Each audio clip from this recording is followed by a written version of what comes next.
guys, welcome back to my YouTube channel.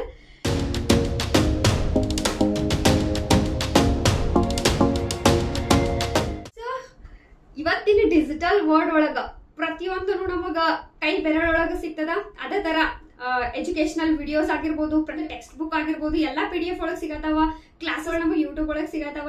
So ಹಂಗಾದ್ರ ಬರೀ YouTube ಒಳಗ್ ಕ್ಲಾಸಸ್ ನೋಡಿ PDF ಓದಿರ ಅಷ್ಟನ್ನ ಎಕ್ಸಾಮ್ ನ ಕ್ಲಿಯರ್ ಮಾಡಬಹುದು, ಅಥವಾ ಪುಸ್ತಕಗಳನ್ನ ಓದೋದನ್ನು ಇಂಪಾರ್ಟೆಂಟ್ ಆಯ್ತು ಅನ್ನೋದ್ರಿಗೆ ನಾವು ಇವತ್ತು ಮಾತಾಡೋಣ. ಇವನ್ ನನಗೊಂದು ಕಮೆಂಟ್ ಅನ್ನು ಇತ್ತು, ಡಿಜಿಟಲ್ ವರ್ಲ್ಡ್ ಒಳಗ ಪುಸ್ತಕ ಓದ್ತಾರು ಅಂತ ಹೇಳಿ. ಸೊ ಅದ್ರ ಬಗ್ಗೆ ನಾವು ಇನ್ ಡೆಪ್ತ್ ನಮ್ಗೆ ಡಿಸ್ಕಷನ್ ಮಾಡೋಣ. ಬರೀ ಯೂಟ್ಯೂಬ್ ಕ್ಲಾಸಸ್ ಮೇಲೆ ರಿಲೈ ಆಗತ್ತಾರು, ಬರೀ ಯೂಟ್ಯೂಬ್ ವಿಡಿಯೋ ನೋಡೋದು, ಹೋಗಿ ಎಕ್ಸಾಮ್ ಬರ್ದ್ ಬರೋದು. ಸೊ ಅದು ಎಷ್ಟರ ಮಟ್ಟಿಗೆ ಸರಿ, ಎಷ್ಟರ ಮಟ್ಟಿಗೆ ತಪ್ಪ, ಹಂಗಾದ್ರೆ ಪುಸ್ತಕಗಳನ್ನ ಓದಬಾರ್ದೇನಾ, ಪುಸ್ತಕಕ್ಕೆ ವ್ಯಾಲ್ಯೂ ಇಲ್ಲ ನಂಗಾದ್ರ, ಪ್ರತಿಯೊಂದು ಟಾಪಿಕ್ ನಾವು ಡಿಸ್ಕಷನ್ ಮಾಡೋಣ. ಅದಕ್ಕೂ ಮೊದ್ಲ ಇನ್ನವರೆಗೂ ಯಾರು ನನ್ನ ಚಾನಲ್ ಸಬ್ಸ್ಕ್ರೈಬ್ ಆಗಿಲ್ಲ, ದಯವಿಟ್ಟು ಸಬ್ಸ್ಕ್ರೈಬ್ ಆಗ್ರಿ. ಹಾಗೆ ವಿಡಿಯೋ ಇಷ್ಟ ಆತಂದ್ರ ಲೈಕ್ ಮಾಡೋದನ್ನ, ಶೇರ್ ಮಾಡೋದನ್ನ ಮರ್ಯಾಕ್ ಹೋಗ್ಬೇಡ್ರಿ. ಈಗ ಬಹಳಷ್ಟು ಒಳ್ಳೆ ಚಾನೆಲ್ಸ್ ಬಂದಾವ ಯೂಟ್ಯೂಬ್ ಒಳಗ. ಇನ್ಫ್ಯಾಕ್ಟ್ ಮಸ್ತ್ ಕ್ಲಾಸಸ್ಗಳು ಫ್ರೀ ಆಗಿ ಸಿಗತಾವು, ಒಳ್ಳೆ ನೋಟ್ಸ್ ಸಿಗತೈತಿ, ಒಳ್ಳೆ ರಿಸೋರ್ಸ್ ಎಲ್ಲ PDF ಒಳಗ್ ಸಿಗತಾವು. ಬಟ್ ಹಂಗಂತೇಳಿ ಪೂರ್ತಿ ಬಹಳಷ್ಟು ವಿದ್ಯಾರ್ಥಿಗಳು ಏನ್ ಬಿಲೀವ್ ಮಾಡತಾರ ಅಂದ್ರೆ, ಜಸ್ಟ್ ಯೂಟ್ಯೂಬ್ ಕ್ಲಾಸಸ್ ನೋಡ್ತೇವಿ, ಅದನ್ನ ನೋಡಿ ಎಕ್ಸಾಮ್ ಬರೀತೇವಿ, ಇದು ಎಷ್ಟ್ ಮಟ್ಟಿಗೆ ಸರಿ? ಈಗ ಯೂಟ್ಯೂಬ್ ಕ್ಲಾಸ್ ನೋಡ್ತಿರ್ತೀರಿ, ಅದು ಎದಕ್ ಯೂಸ್ ಅಂತಂದ್ರೆ, ನಿಮ್ಮ ಒಂದು ಕಾನ್ಸೆಪ್ಟ್ ಕ್ಲಿಯರ್ ಆಗ್ಬೇಕು. ಒಂದು ಟಾಪಿಕ್ ಇರ್ತೈತಿ, ಒಂದು ಜಿಯೋಗ್ರಫಿನ ತಗೊಳ್ರಿ, ಒಂದು ಎನ್ವೈರನ್ಮೆಂಟ್ ತಗೊಳ್ರಿ, ಒಂದು ಫುಡ್ ಚೈನ್ ಆಗಿರ್ಬೋದು, ಒಂದು ಫುಡ್ ವೆಬ್ ಅಂದ್ರೆ ಏನ, ಒಂದು ಸರ್ಕಲ್ ಆಗಿರ್ಬೋದು, ವಾಟರ್ ಸರ್ಕಲ್ ಆಗಿರ್ಬೋದು, ಕಾರ್ಬನ್ ಸರ್ಕಲ್ ಆಗಿರ್ಬೋದು, ಅವೆಲ್ಲ ಟೆಕ್ಸ್ಟ್ ಬುಕ್ ಓದಿದಾಗ ಒಂದೊಂದ್ಸಲ ತಿಳಿಯಂಗಿಲ್ಲ. ಅದೊಂದು ಕಾನ್ಸೆಪ್ಟ್ ಕ್ಲಿಯರ್ ಮಾಡ್ಕೋ ಸಲುವಾಗಿ ನೀವು ವಿಡಿಯೋನ ನೋಡ್ರಿ, ಅದು ಬೆಸ್ಟ್. ಬಟ್ ಹಂಗ ನೀವು ಬರೀ ವಿಡಿಯೋ ಒಂದ್ಸಲ ನೋಡ್ಕಾಸ್ ಹೋಗಿ ಎಕ್ಸಾಮ್ ಬರ್ತೇನೆ ಅಂತಂದ್ರೆ ಡೆಫಿನೆಟ್ಲಿ ಅದು ವರ್ಕ್ ಆಗಕ್ ಚಾನ್ಸೇ ಇಲ್ಲ.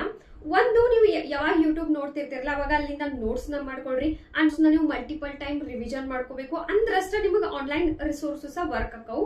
ಅಂಡ್ ಇವನ್ ಮತ್ತೊಂದು ಸ್ಟಡಿ ಪ್ರೂವ್ ಮಾಡೈತಿ, ಏನಂದ್ರ ಆನ್ಲೈನ್ ಒಳಗ್ PDF ಓದೋದಕ್ಕಿಂತ ಟೆಕ್ಸ್ಟ್ ಒಳಗ್ ಯಾರು ಓದ್ತಿರ್ತಾರಲ್ಲ ಅವ್ರೊಂದು ಮೆಮೊರಿ ಪವರ್, ನೆನ್ಪಿಟ್ಕೊಳ್ಳೋ ಕೆಪಾಸಿಟಿ ಜಾಸ್ತಿ ಆಗ್ತದಂತ. ಸೊ ಹಿಂಗಾಗಿ ಟೆಕ್ಸ್ಟ್ ಬುಕ್ಗಳು ಸನಾತನ ಕಾಲದಿಂದ, ವೇದಗಳು ಹುಟ್ಟಿದ ಕಾಲದಿಂದ ಪುಸ್ತಕಗಳು ಬಂದವು. ಆ ಪುಸ್ತಕಗಳ ವ್ಯಾಲ್ಯೂ ಯಾವತ್ತೂ ಕಡಿಮೆ ಆಗಕ್ ಚಾನ್ಸ್ ಇಲ್ಲ. ಪುಸ್ತಕ ಓದದ ನೀವು ಪ್ರತಿಯೊಂದು ಎಕ್ಸಾಮ್ ನ ಗೆಲ್ತೇನಿ ಅಂತಂದ್ರೆ ಅದು ಪಾಸಿಬಲ್ ಇಲ್ಲ. ಯಾಕಂದ್ರೆ ಪುಸ್ತಕಗಳನ್ನ ಓದೋದ್ರಿಂದ ನಿಮ್ಮೊಂದು ರೈಟಿಂಗ್ ಸ್ಕಿಲ್ ಆಗಿರ್ಬೋದು, ನಿಮ್ಮ ನಾಲೆಜ್ ಆಗಿರ್ಬೋದು, ಅಂಡ್ ಇಮ್ಯಾಜಿನೇಷನ್ ಆಗಿರ್ಬೋದು, ಪ್ರತಿಯೊಂದು ಮಲ್ಟಿ ಡೈಮೆನ್ಷನಲ್ ಒಳಗೆ ನೀವು ಈಗ ಎಕ್ಸಾಮ್ ನ ಬರಿಬೇಕು. ಬರೀ ಪ್ರಿಲಿಮ್ಸ್ ಒಂದ ಬರೀತೇನಿ ಅಂತಂದ್ರೆ ನಡೀತದ? ಇಲ್ಲ, ಮೇನ್ಸ್ ಅನ್ನು ಬರೀಬೇಕು, ಇಂಟರ್ವ್ಯೂನ ಫೇಸ್ ಮಾಡ್ಬೇಕು. ಸೊ ಮೇನ್ಸ್ ಬರೆಯುವಾಗ ನಿಮಗೆ ಬರೀ ಟು ದಿ ಪಾಯಿಂಟ್ ಈ ತರ ನಡೆಯಂಗಿಲ್ಲ, ಅದ್ರ ಹಿಂದ ಮುಂದ ಪ್ಯಾರಾಗ್ರಾಫ್ ನ ಹಾಕಿ ಆಡ್ ಮಾಡ್ಬೇಕು. ಹಿಂಗಾಗಿ ಪುಸ್ತಕಗಳ ಅವಶ್ಯಕತೆ ಬಹಳನ ಐತಿ. ಸೊ ನಾ ಪುಸ್ತಕ ಸ್ಕಿಪ್ ಮಾಡ್ತೇನಿ, ನಾ ಪುಸ್ತಕ ಪರ್ಚೇಸ್ ಮಾಡಂಗಿಲ್ಲ, ನಾ ಬರೀ PDF ಓದ್ತೇನಿ, ಬರೀ ವಿಡಿಯೋ ನೋಡ್ತೇನಿ ಅಂತಂದ್ರೆ ಅದು ಪಾಸಿಬಲ್ ಇಲ್ಲ. ಹಾಗಂತೇಳಿ ನಾನು ನಿಮಗೆ ವಿಡಿಯೋ ಕ್ಲಾಸಸ್ ನೋಡಬೇಡ್ರಿ ಅಂತ ಸಜೆಸ್ಟ್ ಮಾಡತ್ತಿಲ್ಲ. ನೀವೇನಾರ ವಿಡಿಯೋ ನೋಡಾತೀರಿ ಅಂತಂದ್ರೆ ಆ ಕಾನ್ಸೆಪ್ಟ್ ನ ಕ್ಲಿಯರ್ ಮಾಡ್ಕೊಳ್ಳಿಕ್ಕೆ ಆ ವಿಡಿಯೋನ ನೋಡ್ರಿ. ಒಂದು ಸಮಭಾಜಕ ವೃತ್ತದ ಬಗ್ಗೆ ಹೇಳ್ತಿರ್ತಾರು, ಒಂದು ಎಕೋಟೋನ್ ಬಗ್ಗೆ ಹೇಳ್ತಿರ್ತಾರು. ಸೊ ಎಕೋಟೋನ್ ಎಲ್ಲಿ ಬರ್ತೈತಿ, ಮತ್ತ ಬಯೋಡಿವರ್ಸಿಟಿ. ಈಗ ಬಯೋಡಿವರ್ಸಿಟಿ ಎಲ್ಲಿ ಇರ್ತೈತಿ? ಸಮಭಾಜಕ ವೃತ್ತದ ಹತ್ರ ಜಾಸ್ತಿ ಇರ್ತೈತಿ. ಯಾಕಂದ್ರೆ ಸೂರ್ಯನ ಒಂದ್ ಏನ್ ಕಿರಣಗಳದಾವಲ್ಲ ಅವೆಲ್ಲ ಜಾಸ್ತಿ ಬೀಳ್ತಿರ್ತೈತಿ ಅನ್ನೋದು ಬಯೋಡಿವರ್ಸಿಟಿ ಆಗಿರ್ಬೋದು, ಅಲ್ಲ ಹೆಚ್ಚಿರ್ತೈತಿ. ಹೆಂಗಿಂಗ್ ನೀವ ನಾರ್ತ್ ಮತ್ತ ಸೌತ್ ಪೋಲ್ ಕಡೆ ಹೋಗ್ತಿರಲ್ಲ, ಮ್ಯಾಲ ಹೋದಂಗ ಬಯೋಡಿವರ್ಸಿಟಿ ಕಡಿಮೆ ಆಗ್ತೈತಿ. ಇದನ್ನ ನೀವು ಟೆಕ್ಸ್ಟ್ ಬುಕ್ ಓದಿದಾಗ ಒಂದೇ ಸಲ ನಿಮಗೆ ಕನ್ಫ್ಯೂಸ್ ಆಗ್ಬೋದು. ಸೊ ಕ್ಲಾಸಸ್ ನೋಡಿದಾಗ ನೀವು ಒಂದಷ್ಟು ಇಮೇಜಸ್ ಜೊತೆ ಆಗಿರ್ಬೋದು, ಒಂದಷ್ಟು ಸ್ಲೈಡ್ಸ್ ಅವ್ರನ್ನ ಕ್ಲಿಯರ್ ಆಗಿ ಎಕ್ಸ್ಪ್ಲೇನ್ ಮಾಡಿದಾಗ ನಿಮ್ಗೆ ಅವಾಗ ಅರ್ಥ ಆಗ್ತದ. ಬಟ್ ಯಾವಾಗ ಅದನ್ನ ನೀವು ನಿಮ್ಮ ಪುಸ್ತಕದಾಗ ಮಲ್ಟಿಪಲ್ ಟೈಮ್ ರಿವಿಷನ್ ಮಾಡ್ತಿರಲ್ಲ ಅವಾಗಷ್ಟ ಅದ ನಿಮ್ ತಲೆ ಒಳಗ ಉಳಿತದ. ಸೊ ಬಹಳಷ್ಟು ಜನ ಇದ ಒಂದ್ ಮೆಂಟಾಲಿಟಿ ಒಳಗ್ ಉಳಿದ್ಬಿಟ್ಟಾರ. ಈಗ ಬರೀ ನಾ ವಿಡಿಯೋ ನೋಡ್ತೀನಿ, ಪರೀಕ್ಷೆ ಬರೀತೀನಿ ಅಂತ. ಸೊ ಆ ತಪ್ಪನ ಮಾಡಕ್ ಹೋಗ್ಬೇಡ್ರಿ. ವಿಡಿಯೋನ ನೋಡ್ರಿ, ಕಾನ್ಸೆಪ್ಟ್ ನ ಕ್ಲಿಯರ್ ಮಾಡ್ಕೊಡ್ರಿ, ಆಮೇಲೆ ಬಂದ ನಿಮ್ಮ ಪುಸ್ತಕನ 4-5 ಸಲ ಓದ್ರಿ. ಇವನ್ ನೀವು ದೃಷ್ಟಿ IAS ಫೌಂಡರ್ ವಿಕಾಸ್ ಸರ್ ಅವ್ರ ಬಗ್ಗೆ ಅಂತೂ ಡೆಫಿನೆಟ್ಲಿ ಕೇಳಿರ್ತೀರಿ.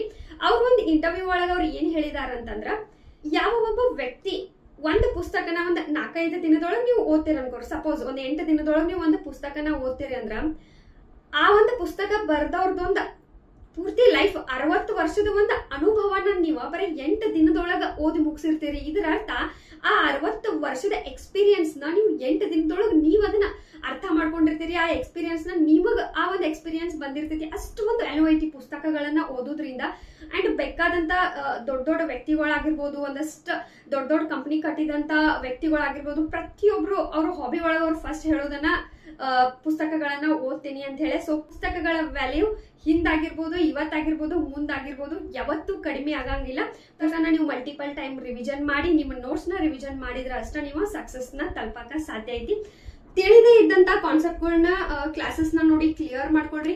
ಸಿಲೆಬಸ್ ಒಳಗ ಒಂದೊಂದ್ಸಲ ಟೆಕ್ಸ್ಟ್ ಬುಕ್ ಒಳಗ ಒಂದಷ್ಟು ಟಾಪಿಕ್ಗಳು ಸಿಗ್ತಿರಂಗಿಲ್ಲ, ಅಥವಾ ಸಣ್ಣ ಟಾಪಿಕ್ ಸಲುವಾಗಿ ದೊಡ್ಡ ಪುಸ್ತಕ ಓದೋ ಅವಶ್ಯಕತೆ ಬಂದಿರ್ತೈತಿ. ಅಂತ ಒಳಗ ಸ್ಮಾರ್ಟ್ ವೇ ಒಳಗೆ ನೀವು ಪ್ರಿಪೇರ್ ಆಗೋ ಸಲುವಾಗಿ ಅಂತ ಒಂದಷ್ಟು ಟಾಪಿಕ್ಗಳದ ಕ್ಲಾಸಸ್ ನ ನೋಡಿ ನೋಟ್ಸ್ ನ ಮಾಡ್ಕೊಡ್ರಿ.